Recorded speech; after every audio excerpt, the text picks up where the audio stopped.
Hello, everyone. Thank you for coming out. I know many of you, but not everyone. In case you don't know, I am Chad Irvin. I'm a documentary longtime editor, now director, producer. I also one of the co-founders of Vermont Production Collective. We try to help filmmakers, and let me check my notes here because I forget what I'm saying.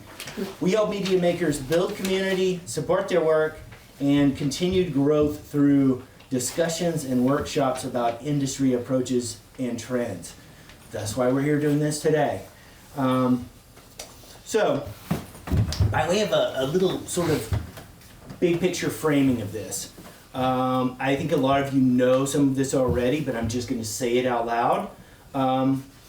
The traditional avenues that we think of for just distributing our films are disappearing because everything is being consolidated down to like one company. And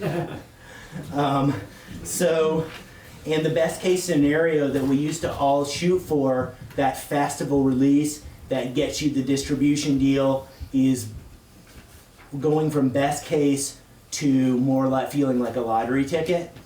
And so it's upon us to try and figure out how can we try and do something different, do something better. So if that way of getting our film seen by audiences is less and less attainable, and it wasn't super easy to begin with, as you know, then how are we going to adapt our fundraising strategy and budgeting, the way that we tell our stories, and our festival and release strategy, thinking about this? How can we engage audiences directly, bypassing some of this, and encompassing both of these things? And so one of the tools that has become really popular in documentary world is called impact producing, and that's what we're here to talk about today. And we're going to break down, because the term is thrown around a lot, if at least if you're in the social media universe bubble that I'm in, but it's not exactly understood very clearly, and we're going to try and break that down and explain some of it and see some practical impacts of that. So, but before we jump into that, let's introduce everyone else here, and let me stop talking for a moment. Caitlin, you want to go first? Yeah, sure. Hi. Thanks for being here. I'm Caitlin Boyle, and I am a documentary impact producer and producer. I've also played a few festival roles. I was the director of filmmaker development and industry at Doc NYC for a few years, and I ran the Middlebury New Filmmakers Festival last year. And most of my time is spent supporting film teams who are anywhere from development, pre-production, all the way through distribution, as they think through how they want to complement traditional commercial approaches to distribution with alternative strategies for reaching audiences. And that's become increasingly important. As Chad was mentioning, I think it used to be that was sort of like an add-on activity that was a nice to have, and it's become increasingly critical to getting your film out into the world, is to think proactively and independently about who your audiences are, how you're going to reach them, how you're going to engage them, and how you're going to work with either a traditional distributor or your own bad self getting your film out to audiences directly. So that's the bulk of the work that I do now, is supporting that in various ways. And we'll talk more about the definitions of what an impact producer is and can be. I'm Allie Rude, director of a film in the festival this year called Prickly Mountain and My Design Build Life, based out of Waitsfield, Vermont. And yeah, it's really cool to be part of this panel because I'm currently in distribution phase, right? And I'm thinking about how to get my story out to as many people as possible. And I have had the privilege, kind of early on, it's an architecture film. And so the early inspiration for making the film was understanding that there was an architecture and design film festival circuit. When I started 10 years ago, there were maybe over 20. Now there are maybe closer to 8. But I have been lucky enough to kind of world premiered it with the Architecture Design Film Festival in New York, and did end up getting a distributor through that festival circuit. But it's, we can talk about that more, but what that means is kind of unknown. And for me, it's more about how do I get this story to the people it matters the most, which is students, practitioners, people who are designers in our material world. People who make real things that exist physically. Let's dive straight into defining exactly what impact producing is, because this is usually the first question that whenever I say anything about impact producing, they're like, what is that? I would say that a lot of the tools that go into impact producing, and you can correct me if I'm completely misstating this, are not like earth-shattering new tools. A lot of it is reminiscent of like strategies that people have been using forever, doing like guerrilla filmmaking, self-distribution, and a lot of local filmmakers that we may be familiar with, like Jay Craven, Bess O'Brien, George Woodard, have been doing this, touring their films around the state for many years successfully. But for a lot of people who haven't been doing that and don't have the relationships here locally, at least, I think it's hard to. It seems tough to sort of understand, how do I get into that? It's a very high barrier of entry. So it can seem daunting. So I'd like to break down what exactly we're talking about. And so, Caitlin, I would kick to you just to tell us, what is an impact producer? And I'd like to hear about, as you broke it down to me the first time we talked about it, the two different sort of camps of it, the strategy camp and you may have categorized it as the roll up the sleeves, boots on the ground factor.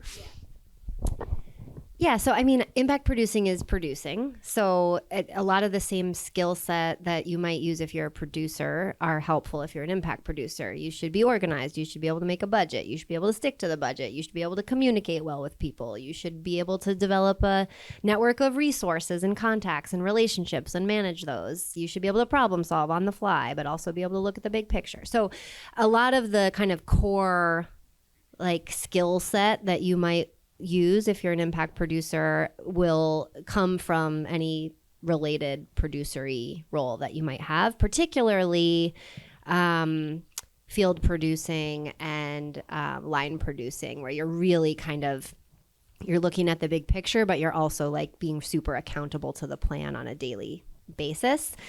And many people who serve as impact producers are also creative producers, line producers, field producers. So the skill set's very similar.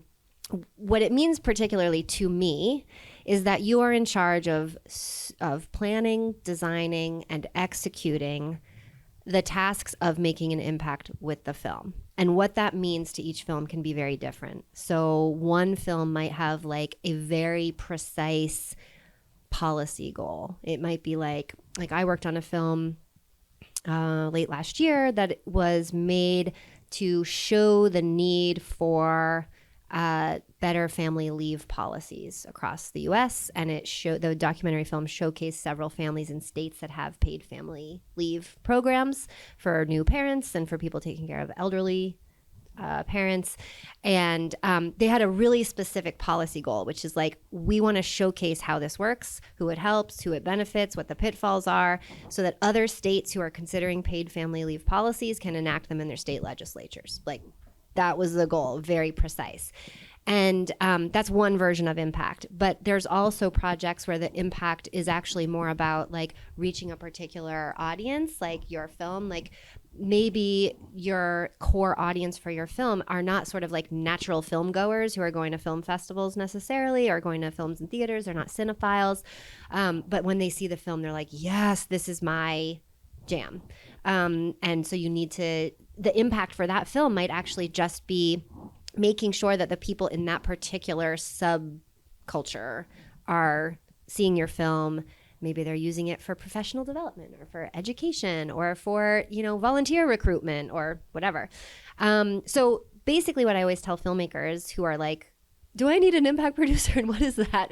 Is I say like, okay, close your eyes for a minute, as like woo-woo as this might feel, and just think like, how do you want people to interact with your film? Like, why did you make it in the first place? What was the goal? Like, what did you want them to feel? What did you want them to learn? What journey did you want them to go on?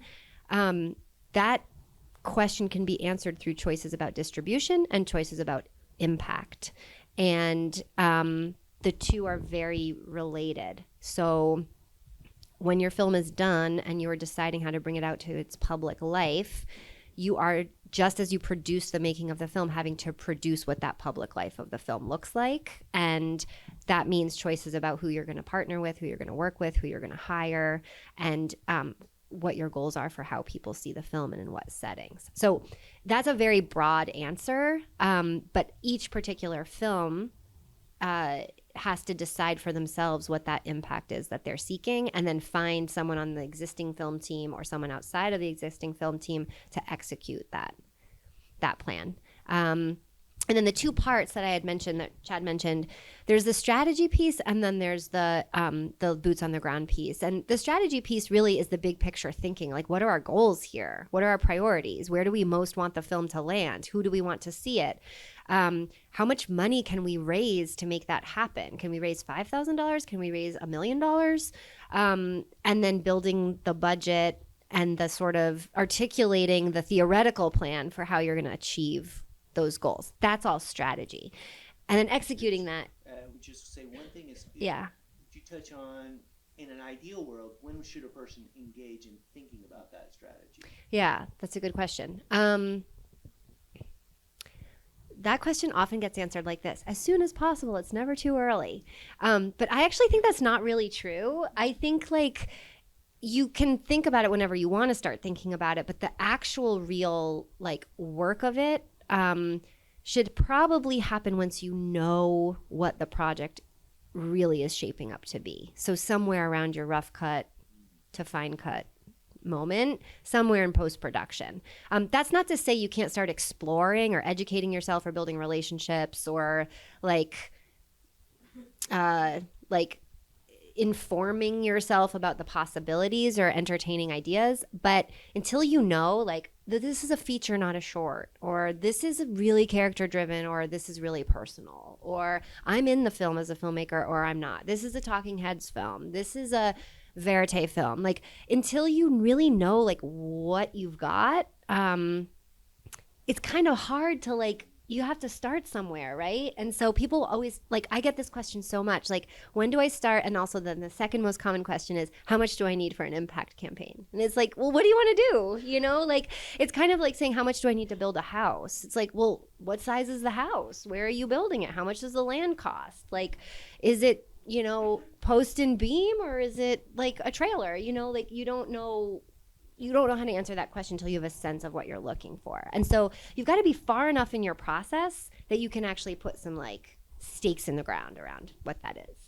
And then just to flesh out the second part of the question, the boots on the ground piece, that can take many forms, but it usually is like the really producery stuff. It's like we're no longer thinking about what we might want to do and writing grant applications and making budgets. Now we're actually doing the work. We're spending the money and we're doing the work. We're making the phone calls. We are coordinating the screenings. We're bringing the film on tour. We're making discussion materials. We're printing posters. Like, we are going to Capitol Hill. We are, you know, it's like the actual execution of that work. And people who do both the strategy and the implementation are called impact producers. They're also called like a lot of other things. And when I first started doing this work in like 2006, 2007, it was called, like, no one said impact producer. People said outreach producer, or just like post-production producer, or just producer. And it's become more kind of specialized since then, but the names are kind of like arbitrary. Like, sometimes like a director does it themselves and they don't call themselves anything, you know? And then other people really like hang out a shingle as an impact producer. And I don't think it's important what it's called so much as knowing what the work itself is. Thank you. And I have one for Allie here. Congratulations on your being here at the festival and the success with the film. I see it's sold out tomorrow. and has been for a few days. I was actually at the coffee shop before this, just sitting there thinking, it's like, wow, I remember a few years ago when you were working on it, and it's like, oh my gosh, I need to start editing and I don't know like where to start. And just for it to be here, it's just, I know how hard it is. And like, props. I have a question here somewhere. Yes. So can you talk to us about the process of making a film where you, for a lot of this process, you've like worn all the hats, right? A lot. I know that I've seen some of the people in the audience who are very familiar with that process. But you mentioned something about how you identified your target audience early on and how that guided you throughout the process of making choices in making your film and now sort of where you are. But thinking about like identifying that key audience.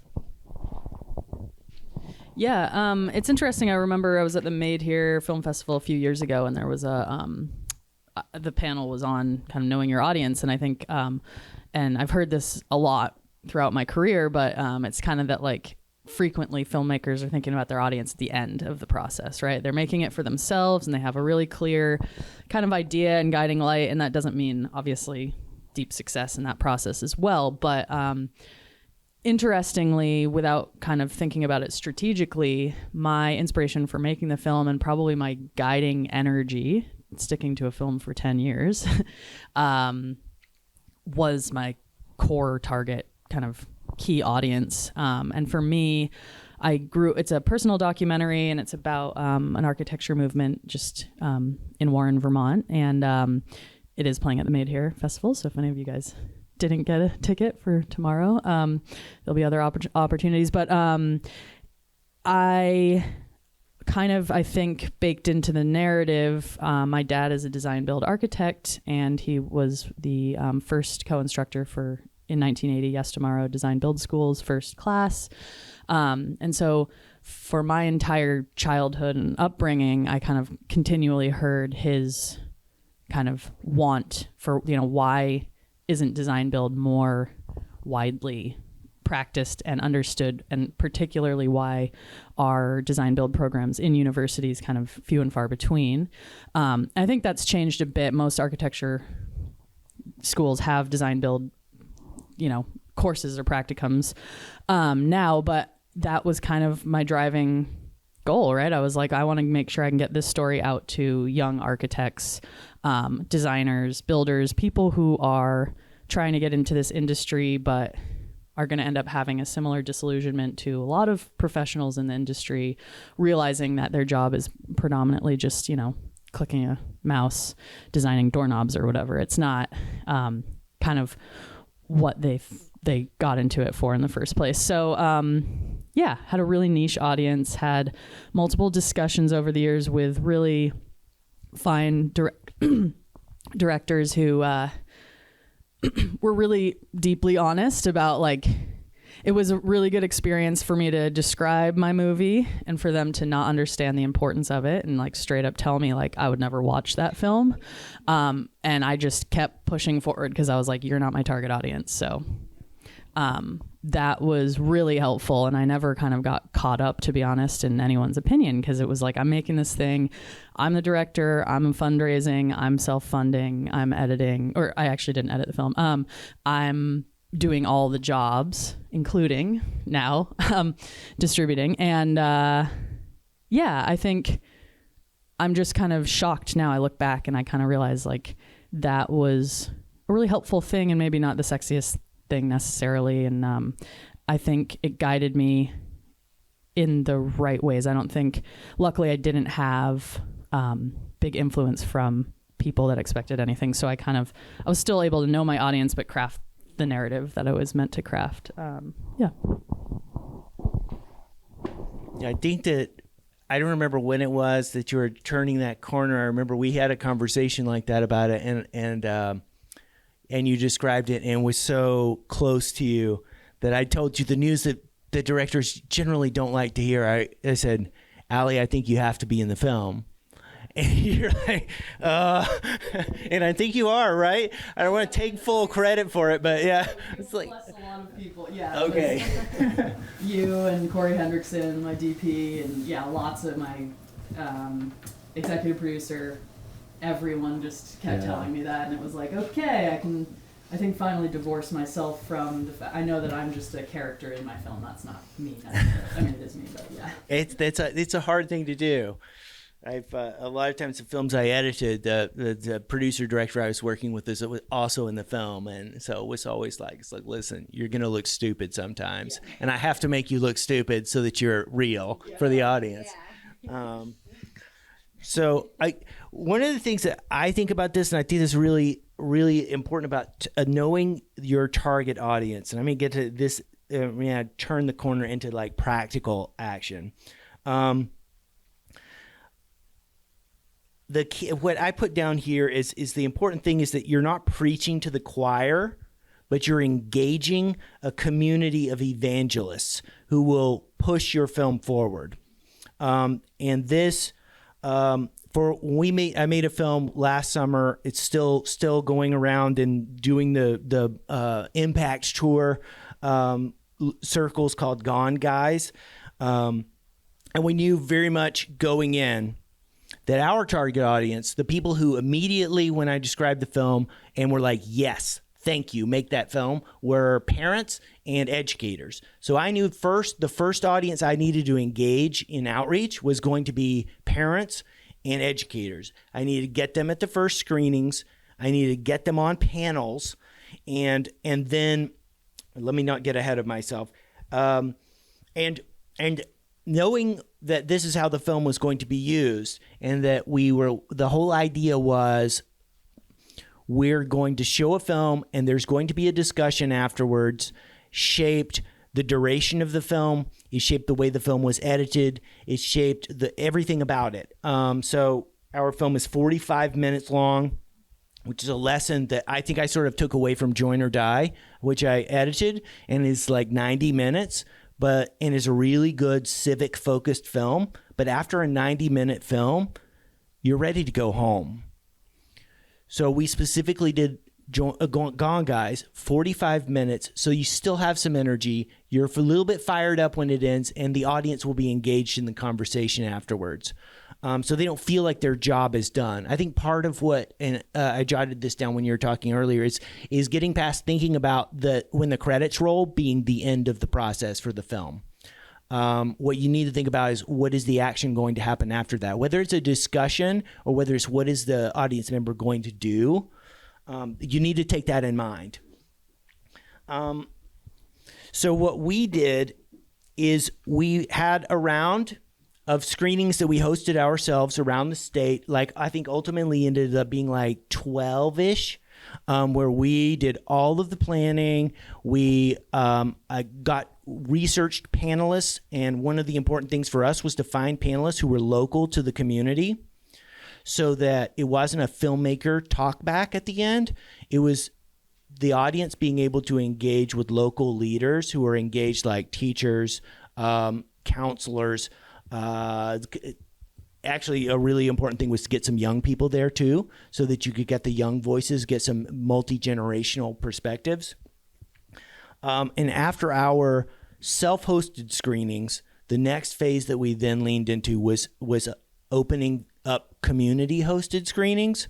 And this is why it's really important to engage with all these local communities as we did our screenings, is that the people who were on our panels, the people who attended that first round of screenings, they then went out and they told other people, you need to watch this. And so then they came back to us and they're like, how can we show your film? So at this point, we started the film tour in July, and there's been around 80 screenings. Mostly in Vermont, though one in Amsterdam. I like to highlight that one, and maybe one coming up in Mexico, I think. And there's 30 already scheduled between today and the end of June already on the calendar, and those are all community hosted. We're not putting them on anymore. What was I going to say about that? It wasn't just to brag. And I actually brought to share because for transparency, one of the things that for getting people to do community hosted screenings is breaking down the barriers, keeping people from being able to do it. So we made so you go to the website, you click host a screening, and you get. You can hand these. Can you pass those? This is actually you get this PDF, and it walks a potential screening host through every single step. It outlines very clearly what the costs will be for screening in Vermont. We, thanks to funding from the Vermont Community Foundation and Tarrant Foundation, made it free for schools and nonprofits. Outside of Vermont, you have to pay a screening fee. But the hosting guide is really, really important and helpful, and we're going to do a custom one for universities. I think actually maybe that's what you were talking with Angela about. But yeah, we're also, and we also have like this is a lesson we learned from Rebecca from Join or Die, was saying also spell out ways that people can host your film and say, this is what's been successful for other audiences. Have like event in a box sort of ideas so they can see it. It's like, we had a discussion afterwards. There were breakout groups. We include feedback from other people who have hosted and what worked for them. Making it easier for people to engage, and then they do this work for you, because planning the screening, getting panelists, all of that's a ton of work. It's a ton of work. And now you're letting someone else do it. And now we're also, I have made a note later to talk about like how the new technological tools help, but we're also now looking to where people can host virtually with Kinema, which is a cool idea.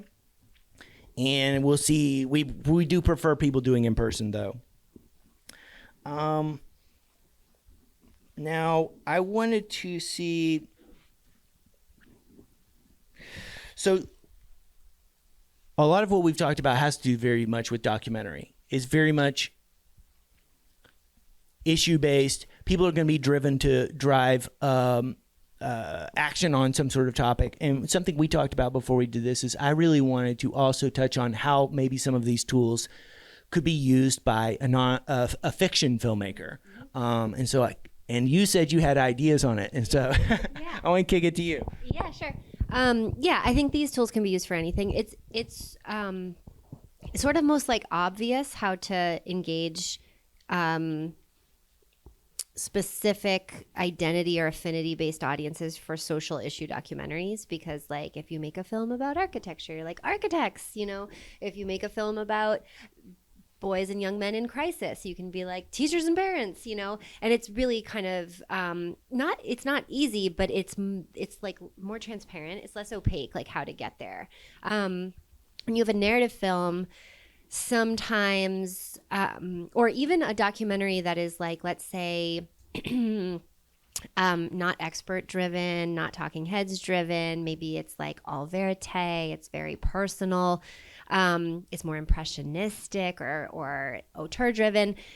It can be harder to like, because you're thinking more symbolically, you're thinking more thematically and less literally, often. But that doesn't mean that you can't deploy these tools. You just actually have to like maybe be a little more creative. I just taught a workshop for a bunch of Sundance Institute grantees who are all in development, and half of them were doc makers and half of them were narrative all features.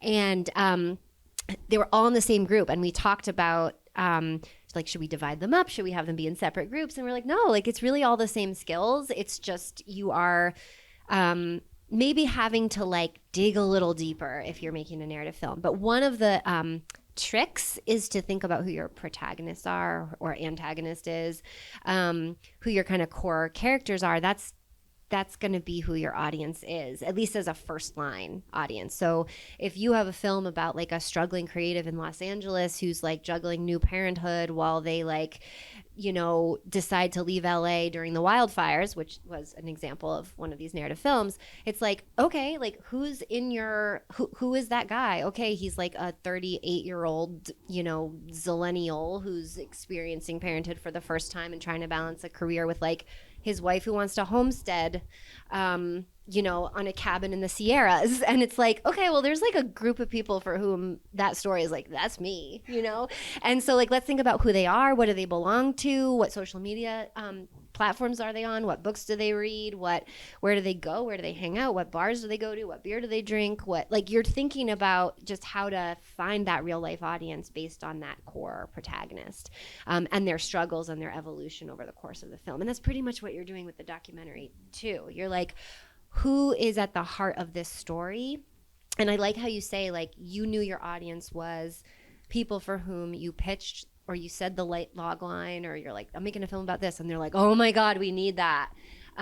That's your core audience. And that doesn't mean that's your only audience. Like, core doesn't mean that's your audience and you got to stop there. It means that's the audience for whom you will need the fewest resources to reach. Like, they will be easiest to convince. They will show up with minimal prodding.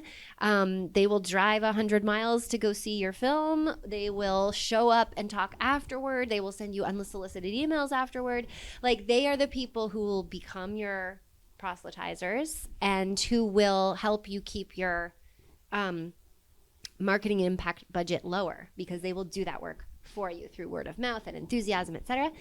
Same for a narrative film. Like, the people who watch it and they're just like, oh my God, this touched me. This was me. This was my family. I've never seen this on screen before. Like, they're the ones who are going to tell their friends and post about it and write about it. And they're going to be your street team, And so in either case, you're looking for that same, you're using the same tools. But I will say it is harder for narratives. And it's harder in a few ways, not just because you're kind of reaching a little more for that like symbolic audience as opposed to the literal, like, this is a sociologist who studies men and boys, It's also because over the last 15 years in the doc industry, there has been a proliferation of grant funding and even equity financing for impact-driven stories. And there are impact-specific grant makers in the doc world that haven't really emerged in the narrative world as much. There are a few, and there are a few that kind of are like more in the like cause marketing world than the true social impact world. But there is more financial and particularly philanthropic wherewithal within the doc community. And like you said, in your experience of pitching people and then being like, I don't get it. And you're like, okay, you're not on my list. There's more of that in the narrative world where like, if someone doesn't get it and they're like, I'm a cinephile and I just watch things to experience them. And like, I want to have an intellectual conversation afterward and that's it. Like, they're not your funder for an impact film, for your narrative film. Like, you need somebody who's like, art can change the world. You need the person who's like, yes, this story, this narrative is going to move someone from A to B. They have to, like, that's got to be their worldview. And you shouldn't try to convince someone for whom that's not their worldview. So, again, like knowing your audience for your film, you got to know your audience for like supporting your impact campaign. Yeah. And it's not going to be a cynic. Yeah, it's the effort that goes into convincing someone who, even if you manage to convince them, they're still not going to move something forward, move the needle for you. This sort of connects with, I was thinking about, because there's like the practical tools of this to break down. It's like you have the work that you do on the phone, you have your social media, which I found it actually beneficial to create an account specifically for the film and have an Instagram for it, a LinkedIn for it. There's a new thing on LinkedIn that you can do that's like a subcategory of your company called a showcase. And so it looks and exists as though it's a company itself. Also helpful, especially if the people you're looking to attract are people who organize film screenings. Mm-hmm. Those people are on LinkedIn. They're not so much on Instagram. And thinking about who you engage with on these social platforms is the same process of thinking about who to engage to be in the panel discussion. I'm looking to tag and connect with them, not just tagging blindly, but who is going to share what I share, who's going to amplify this. It's on social media about increasing your reach. So if you can get someone like we've recently gotten Richard Reeves, who wrote this book of Boys and Men, and Richard Reeves, we talked to his people and they said, yeah, make us collaborators on your Instagram reels. And like our our reach like doubled or tripled easily. So finding the people who are going to do that, who are going to share it, who are going to comment on the post, and leaning into that a bit, as much as a lot of us shiver at the thought of more social media stuff. And I just wanted to underline the term zillennial. I had not heard that word. Damn, there's another generational term. I was just getting used to exennial. But okay, so I want to dive in. This is like, we figured this out in planning, talking today, and we're like, this could be really cool because Allie is trying to figure out next steps.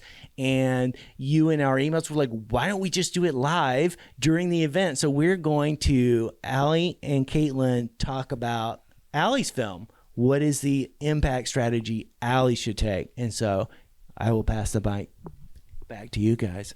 Awesome. Okay, well, I think you should start and just talk a little bit about what is your heart's deepest desire around impact and audiences, and like what you want the film to do in the world, and then we'll move from there. Yeah. All right. Yeah, I mean, for starters, I have very little organization around an impact strategy at the moment. As I kind of alluded, I'm the kind of sole person on my project. And so, along with all the distribution, I have a screening Google form on my website, and it's overwhelming. It's so much work. Each screening is so much work. So that is where I'm at currently. And if I take a kind of broader step back, I think my hopes and dreams for this film have never necessarily been to, win Sundance or have some like crazy film festival tour, but more reach those prospective students, so even high school aged through to graduate level architecture students, people living at a time, where I think they're craving community, they're craving physical creation of things, spark a conversation for folks who aren't necessarily even thinking about kind of architecture and design, but are thinking about ways in which they want to make a better world for themselves, be autonomous, in their world, and create even something that's not necessarily currently existing, right? So design build is kind of at a broad reaching level a problem solving technique, and it's really rooted in design thinking and design and art. And so my goal would be to get that out to, I've always I'm deeply passionate about that, so I'm kind of like, how are we not all super passionate? But that's where the audience is really broad. So yeah, I think how does that lofty sort of ideas and concepts, which probably held me back from making the film for so long, because it's impossible to make claims like that. And so obviously we had to craft a narrative that just showed a specific community doing what we're talking about. And yeah, what does that look like in terms of, I don't know, conferences, educational tool, online distribution? I think the thing that I struggle with the most right now is I have a lot of people that love it. They see the film and then they come to me and they're like, how can I show this? And I'm like, fill out the Google form and I will get to it in the next few months. And but it feels really piecemeal. And so obviously a distributor is going to help there, but yeah. Okay, 2 more questions for you, but they can be short. Okay, so one is, can you describe the people who are most your rabid fans? Describe who they are, what age they are, where do they live, what do they like to do, what are their demographics? Talk a little bit about that in the way that sometimes I tell filmmakers if you're walking along a street, you see a long line outside of a theater or something, and you're like, everyone looks kind of the same. It's and then you're like, oh, it's a Def Leppard concert. That's why, or oh, it's a sample sale, and everybody is into that, fashion designer or whatever. Who are the people standing in line outside your film, basically? So definitely architecture, design, film festival goers so far has been most of the audience. But I've been really shocked. I toured it LA, Vancouver, Toronto, places that are nowhere, showing it yesterday in Montpelier is amazing because most of the audience know the characters in the film. So there's a deep resonance to place and person. That's a different, they were like laughing the whole time. It was a really engaged crowd. But really crazily in Vancouver, also almost a sold out crowd. And what people were resonating with was so much more diverse than I ever thought. So the film really is a narrative of homecoming. And it's shocking. I remember talking to a woman who loved it, and she was French, living in Canada, and she had been thinking about moving back to be closer to family, and the movie really touched her. People who are really inspired by the actual building, it's tricky because there's a level of privilege associated with being able to build and do the things that these guys were doing, but I think it's important that I kind of stuck with, like, I'm still just going to show this movement because it's really cool. And yeah, in turn, a lot of, young Zillennials interested in building their own house. They maybe have some land and figuring out, oh, maybe I don't need to build a 2-bedroom, the developer's dream. I need to build a 12 by 12 cabin to start with or whatever. And sorry, I'm rambling, but yeah, I think the crowd is also all ages. So because it's a narrative about aging as well, there's like middle schoolers that are really inspired by it, as well as 80-year-olds who, ex-deadheads or back to the landers who are like, oh my God, this is my generation.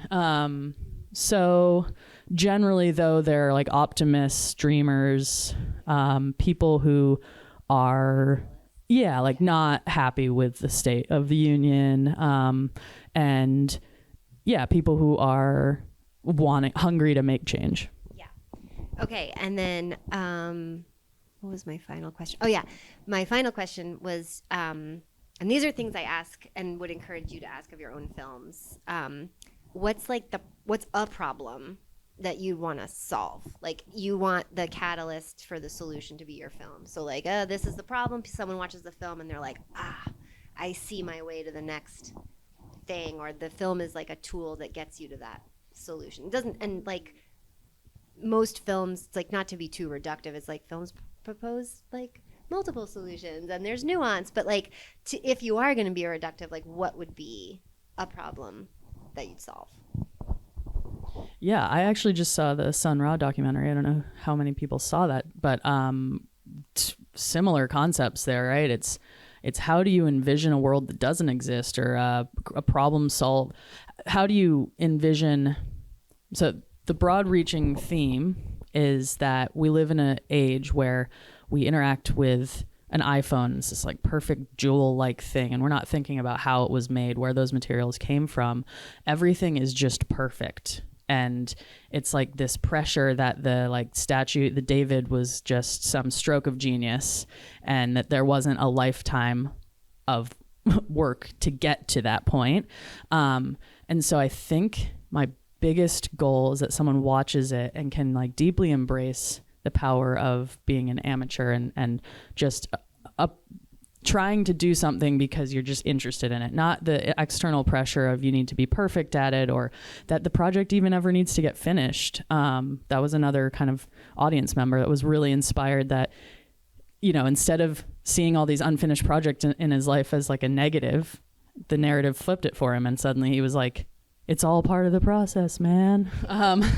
But yeah, so I think that's the biggest takeaway, is that it really is, like, it started out as being design, build, movie. And I'm shocked that we ended up making such a very specific narrative about Prickly Mountain. And because of that specificity, I'm making the broad reaching point I wanted to make. So I hope, it's hard to tell your audience what to feel, but yeah, I'd hope that it would be like a tool for change making that's not rooted in perfectionism. It's not DIY imperfection. Yeah, great. That's awesome. I love that. Okay, so here's what I would do if we were like working together, and this would happen over like many weeks, but just to give like a little snapshot of it. So the first thing I would say is like, let's write down everybody who's come after you after a screening and like loved it, or every person who filled out the Google form, or everyone who emailed you, and like, who are they? You know, it's like, oh, okay, this person teaches like shop for middle schoolers. Oh, this person like is an architect who's disillusioned with how the field is like just CAD and that's it. This is a, you know, professor at an architecture school who like pioneered a fresh design build program and it's 10 years old and they like want to recruit more faculty or whatever. And like we're gonna write them all down, and this is where the like super detail oriented like producery stuff comes in. And if you're that person, then you maybe do this yourself, and if you're not that person, maybe you hire someone to do it for you.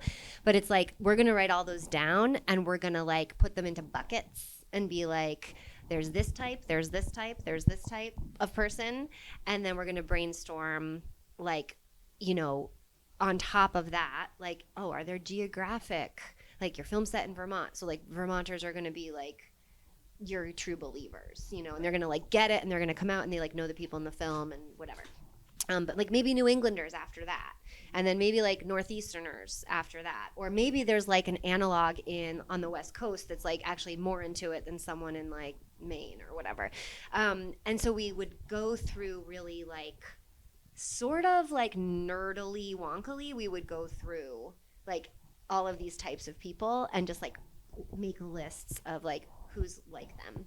And then the second piece is like, what do they already belong to? And that's the thing that actually I think trips up most film teams. They're like, oh my God, now I know who my true audience is, and I've been to festivals and people say, but like, what do I do? Do I just like send a newsletter out into the ether and like hope they come? Or do I just like a lot of Instagram? And it's like, no, you can do that, but like really just like look where they already belong and then look what they already believe in. So the fact that you actually already have done this thinking is really important, is like the psychographic. What are people's values? What are their beliefs? What's their worldview? If you're looking for people who want to do something real with their hands and they're disillusioned with a like, with a sort of like perfection-based technological product, and they want to like try and fail at things, and that's the beauty of it. It's like, who are those people? There's the literal people who have told you they're that in screenings, and you're gonna write those down. But then you're gonna be like, who else is like that? Like, oh, people who decided to like, they're new farmers. Like there's not farming in their family, but they're going back to that. Or maybe they don't care at all about designing or building or architecture, but like the analog for that is like they left the city and became an organic farmer, you know. Or maybe there's someone who like decided that like they were gonna like restore old cars, and that was their thing, and they wanted to get their hands dirty and like not work at a software company anymore or whatever. And then you're gonna think about like, where do those people go? What movies do they watch? What like I do things like including like, okay, what magazines do they subscribe to? Like, is it Mother Earth News? Like, is it Orion? Like, is it, you know, Architectural Digest? Like, what are the demographics of those? And you just like write it all down and you make a big map of all. What clubs are they in? And it's not just an exercise in like, oh, let's brainstorm this so that we can like circle around until we land. It's literal. It's like, no, like maybe you place an ad in Mother Earth News. Like maybe you make a list of every garden club in the state of Vermont and you reach out to each one, or whatever, not garden club for you, but like, you know, you make a list. There's a finite number of architecture programs in the US. Like there's a known finite number of them. You write them all down, you reach out to each one. So a lot of this work is like theoretical until it's like, nope, that's my roadmap. And then the other piece is, what do you want people to do, and how do you want them to interact with your film? So like First Run is your distributor? Yeah. Okay. So are they going to do a theatrical? They're trying not to get my hopes up for anything. Okay. Yeah, they're hoping to do a theatrical. Okay. Yeah. Yeah. So like actually that's a piece of this puzzle, is like, what do you most want and where are you seeing, what are your people going to do? And like, if you made a film about people who want to like get their hands dirty and actually make something and be with other people in real life, then like you should probably have a theatrical, you know, and you should push for that, and you should prioritize that, and you should tell your distributor, listen, I don't care if it's 3 cities, I want that, and I will help raise the money to do it. and I can prove that there's an audience for this based on my festival audience, for example. But if you've made a film about like, I don't know, like I'm working on a film right now where the film is about how math is taught in this country and how it's taught in such a way that like leaves people out and increases economic inequity. And in-person screenings are really important to the filmmaker, but like professional development screenings for educators, whatever format they take, including virtual, gets the job done. Like that achieves the goal. So theatrical for that filmmaker, she did have a tiny one, but like it wasn't the biggest priority because it was actually like go to where the people already are and they're in schools and they're teachers and they're like public school teachers and they don't have a lot of time to go to the theater. So like bring the film to them. So then you're thinking about that too. And then, okay, my last thought also is that I have worked on a couple of architecture themed films, and this is like a gross generalization, but just for the sake of like the exercise, architects are like there's a caricature of an architect and they're like detail oriented and they are like matter of fact and they are like concerned with like practicalities, and they often want to make things like beautiful, and that is like a really good set of characteristics for people who are booking screenings because they care about like where it is and what it looks like and what the conversation might be afterwards. And you don't always get that. Like sometimes, like I worked on films about like grassroots organizing, and they're like, whatever, we're gonna like project it against a barn, and you're like, but it's gonna be 5 p.m. and it won't be dark yet. They're like, we don't care, like, you know, like there's gonna be free popcorn and like everybody's gonna bring their dog, and you're just like, okay, like that's the vibe of that particular audience. So I've in the 2 most recent architecture films that I've done consulting on, like what we found is that even though there's fewer of them, the architecture and design festivals are all really high quality. They're really well done, and they're all around the world, and they're in major like design friendly cities. And so they can become launch pads for then showcasing the film to other people who care about those things, which you're probably already discovering and seeing. Yeah. And then the other thing I learned is that and your film is about like a little subculture within architecture. Yeah, it's like what architects wish they could do. Yeah. Yeah. But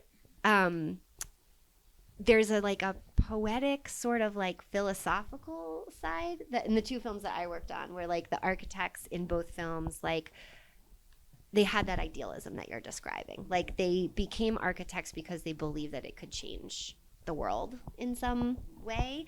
And if you have that kind of audience, you can give them like a bigger task than if you have like an audience that's really focused on like procedures or like policy wonky things. And so you can think bigger with that kind of audience, like to say like, what would it look like to have a design build competition of some kind or activity after every film screening? Like what would it look like to make that happen? What would it look like to like give people that experience of like beginner's mind, like that sense of like, oh, I'm gonna just like try and fail at this and it doesn't have to come to fruition. Like could we do something that like lets people experience that at the screening or immediately after the screening when they're like fired up, you know?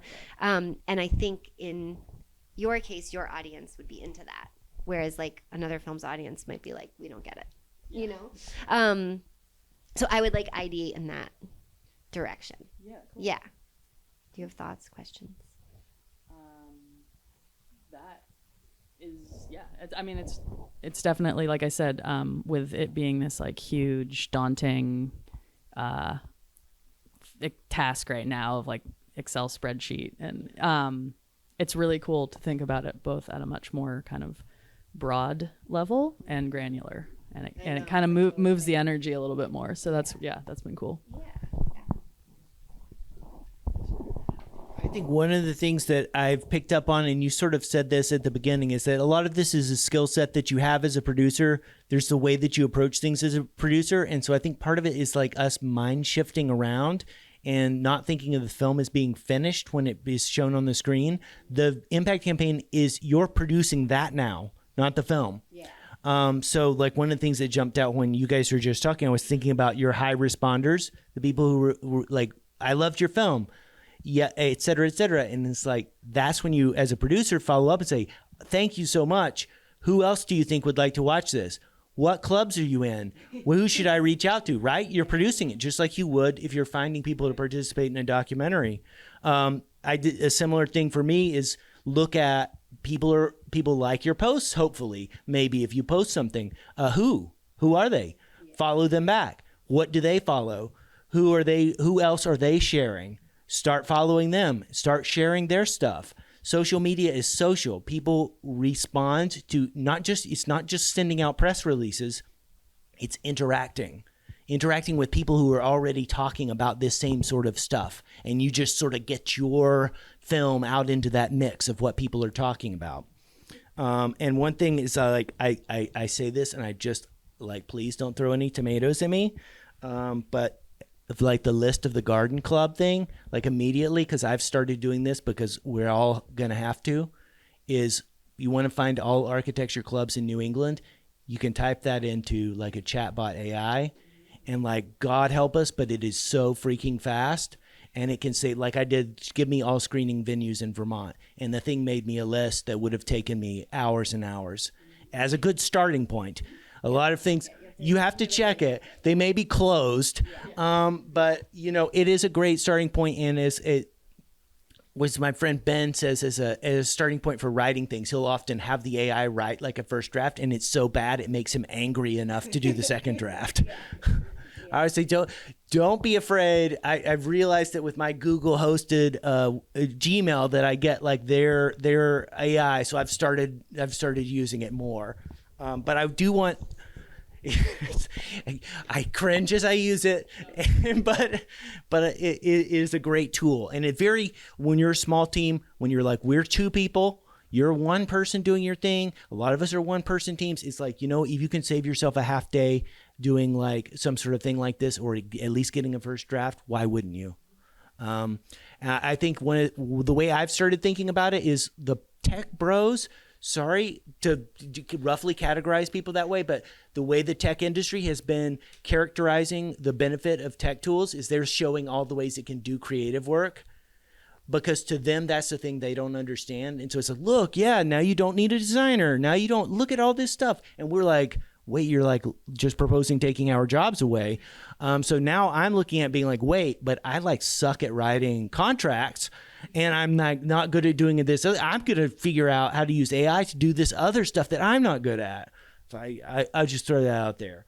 But I wanted to open it up to the audience because there may be questions about this, and I would love to hear some other perspectives. And I can move the microphone to you. They tell me that the cable reaches all the way to Sarducci's. We can test. No need. I can project. Okay, and I can repeat it for the camera. Oh, cameras. No need for that.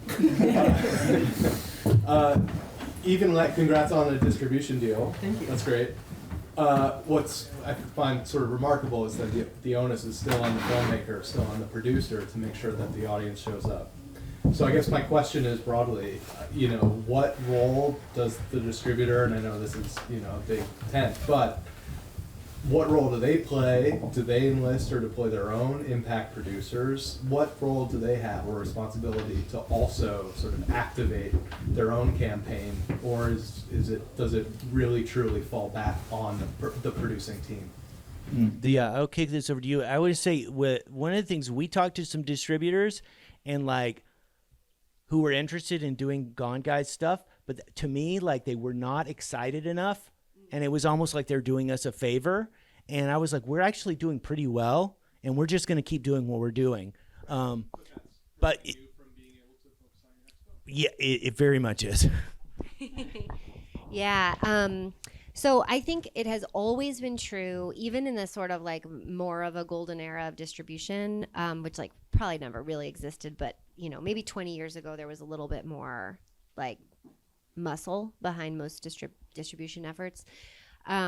Even then, whatever the filmmaker did was additive. Like it never hurt for a filmmaker to be involved and engaging their audiences and pushing / pressuring their distributor to like do better. now that I would say that's even more true. The answer to the question is like, does the distributor do this in-house or will they help you do it? It varies by distributor. So there are some distributors that have, very few, that have like an in-house, often it's under the umbrella of like what is called non-theatrical distribution, meaning anything happening outside the actual cinema booking, which includes like campus screenings, community screenings, airlines, cruise ships, like everything. Sometimes, like I think Neon used to have an impact department, which was like one person and an intern.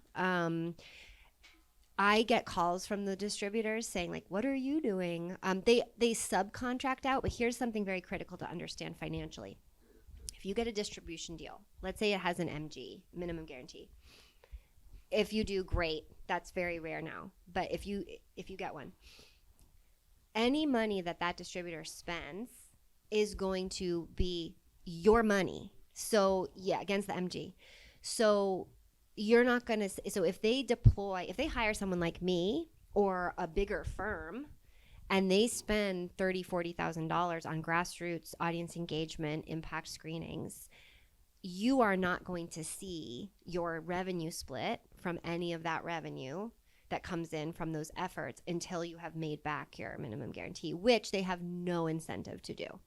So many film teams feel like, given that, I would actually rather either contribute that money myself through my own labor or hire out my own firm because it's my money anyway. Like it's either the distributor spending my money or it's me spending my money.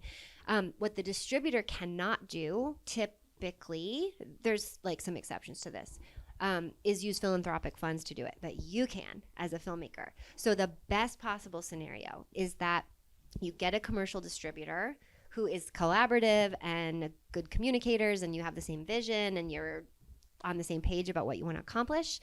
And then separate from that, you earn or raise philanthropic, like non-recoupable dollars to run impact efforts or audience engagement efforts or grassroots or campus screening, community screening efforts in supplement to whatever the distributor is going to do. For 10 years, I ran a company called Film Sprout that did that for filmmakers. And we were sometimes hired by the filmmaker and we were sometimes hired by the distributor. And when we were hired by the filmmaker, it was almost always through grant funding. So the filmmaker would raise the money or we would help them write the grant to have $50,000, $100,000, $150,000, whatever. It doesn't take that much money. And then 100% of the revenues from those community campus screenings, if they're monetized, went back to the filmmaker instead of passing through the distributor who's going to apply that to the minimum guarantee and then return whatever the revenue split is.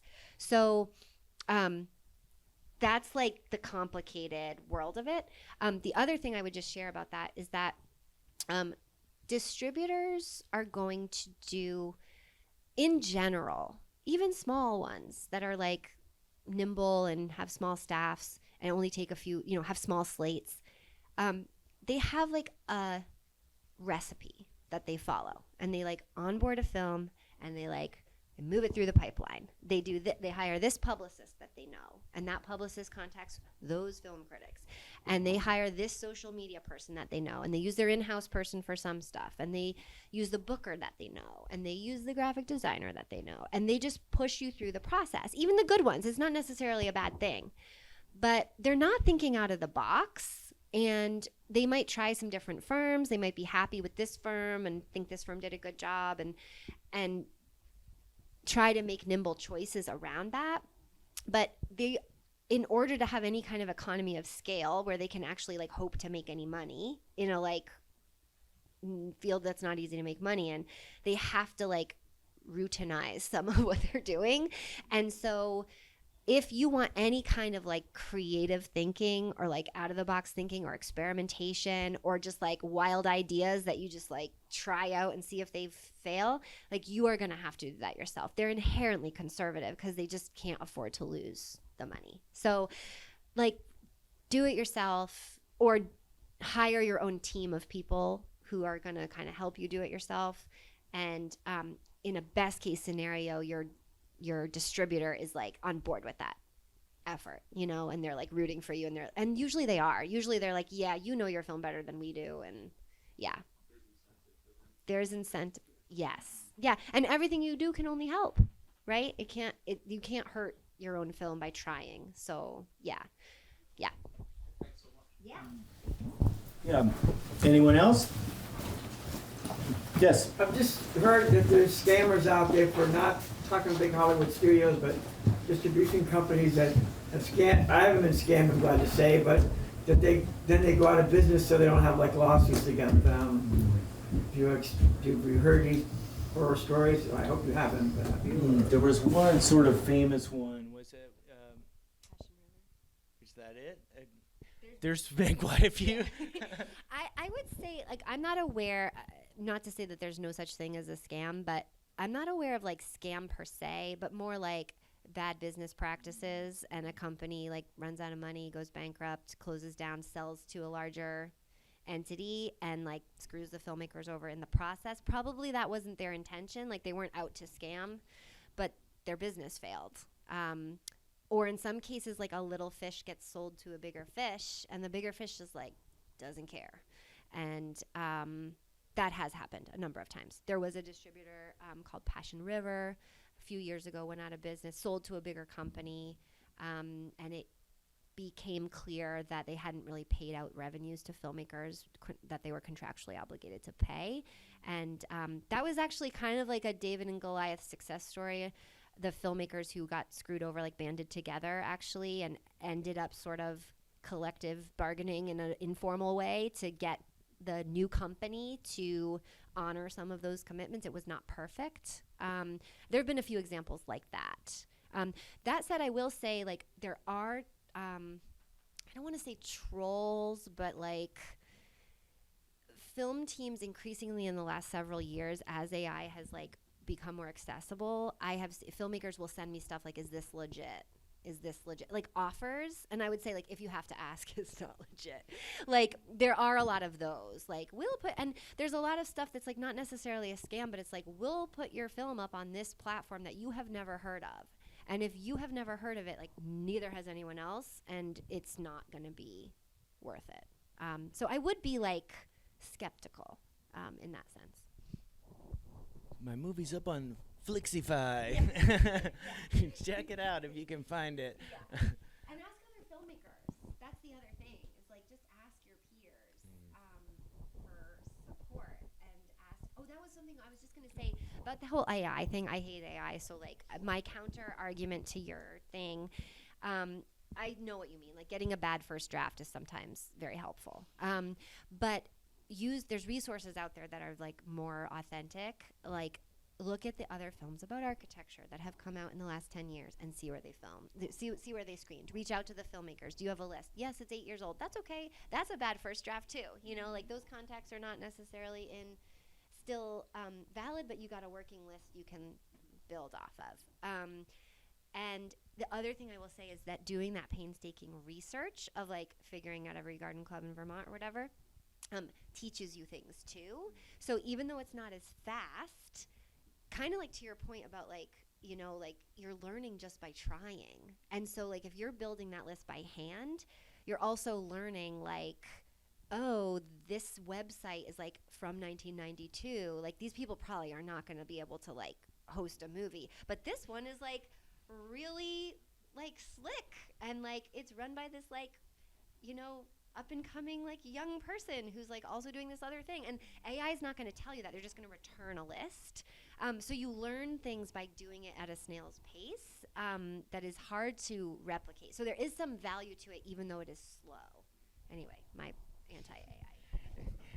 I think it's like an ADD thing. For me, it's the starting of the task is always the hardest part. So the AI starts the task, and then you can kick it into a spreadsheet, and then I go one by one and I verify them. But if I don't get that kick in the butt, either from my producing partner, you know Angela, she's very good for a kick in the butt, or the AI getting the thing started, I will put it off forever. But I think that it's time to wrap up, but like the next thing in here is the film slam. So if anyone wants to come up and chat, please please do. We will be hanging around and happy to talk with anyone. And I am obligated, as the board president of Vermont Production Collective, to also mention that we are starting a fiscal sponsorship program for programs made, film and media programs in Vermont. So if you're wanting to get those grant funds to do a distribution campaign or raise money for your next film, you can apply to work with VPC as your fiscal sponsor. Those of you who have made documentary films are very familiar with finding a fiscal sponsor. I got very tired of having to find a different one for each film. And we're looking to do a Vermont film tour, if I haven't already hassled you about it, where we will go around and do some of this boots on the ground work for some Vermont films. We're hoping to get a tour going every year, and hopefully this fall start it up. But thank you all very much, and enjoy the rest of the festival.